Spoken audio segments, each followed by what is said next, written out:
రాజధాని అమరావతి పరిధి రెట్టింపు కాబోతోందా? అమరావతిని విస్తరించేందుకు కూటమి ప్రభుత్వం రచిస్తున్న ప్రణాళికలేంటి? ల్యాండ్ పూలింగ్ పై రైతులేమంటున్నారు?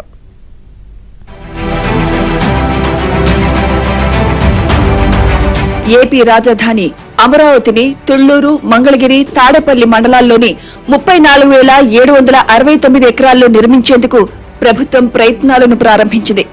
29 గ్రామాల్లోని భూమిని భూ సమీకరణ ద్వారా సేకరించారు.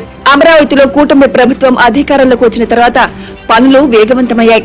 సుమారు 47,000 కోట్ల రూపాయలతో అభివృద్ధి పనులకు టెండర్లు పిలిచారు. 29 గ్రామాల్లో పరిపాలనా నగరం రూపుదిద్దుకోబోతోంది.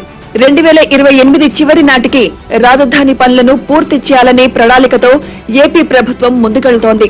దీనికోసం ప్రపంచ బ్యాంక్, ఆసియా అభివృద్ధి బ్యాంక్, హడ్కో, జర్మనీకి చెందిన KfW బ్యాంకులు 31,000 కోట్ల రూపాయల రుణాన్ని సమకూర్చాయి. ఇవి కాకుండా ఇతర జాతీయ బ్యాంకులు కూడా రుణం ఇచ్చేందుకు ముందుకొచ్చాయి. స్మార్ట్ ఇండస్ట్రియల్ సిటీతో రాజధాని పరిసర ప్రదేశాల్లో ఆర్థిక ప్రగతి సాధించేందుకు ఉపయోగపడుతుందని ప్రపంచ బ్యాంక్ సూచించింది. దీంతో పాటు రాజధానిలో అంతర్జాతీయ ప్రమాణాలతో స్పోర్ట్స్ సిటీ ఏర్పాటు చేయడం వల్ల మౌలిక సదుపాయాలు పెరగడంతో స్థానికులకు ఉపాధి లభిస్తుందని ప్రభుత్వం భావిస్తోంది.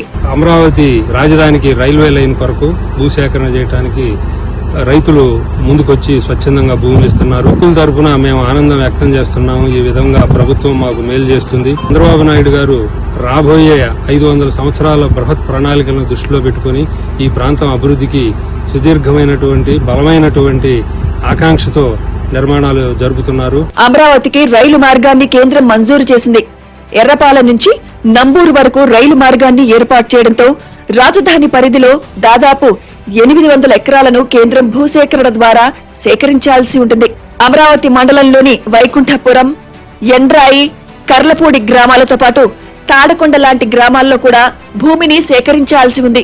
ఈ భూమిని భూ సమీకరణ ద్వారా తీసుకోవాలని అక్కడ రైతులు ప్రభుత్వానికి విజ్ఞప్తి చేస్తున్నారు.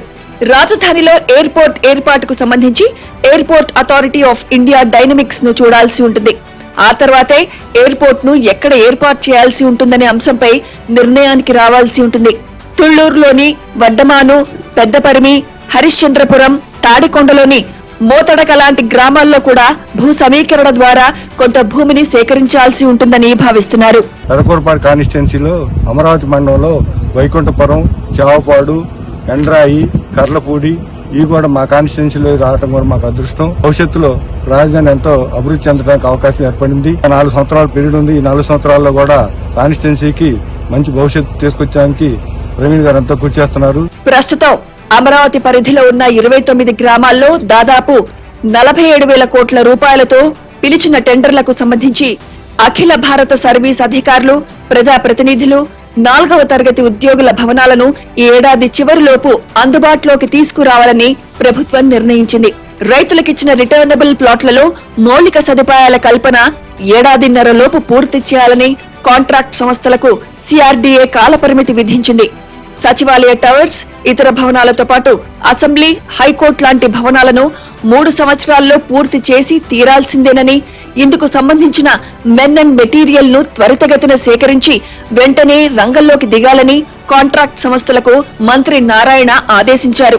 రాజధాని పరిపాలన, నగర నిర్మాణం మే మొదటి వారం నుంచి పూర్తి స్థాయిలో ఊపందుకోనుందని అధికారులు తెలిపారు. మన కాన్స్టిట్యున్సీలో కర్లపూడి, వైకుంఠపురం, మొద్దూరు, ఎండ్రాయి 4 గ్రామాల మీదుగా రైల్వే లైన్ పోతుంది. ల్యాండ్ కూడా పూలింగ్ లో తీసుకుందని దానికి చంద్రబాబు నాయుడు గారు సుముఖంగా వ్యక్తం చేశారు.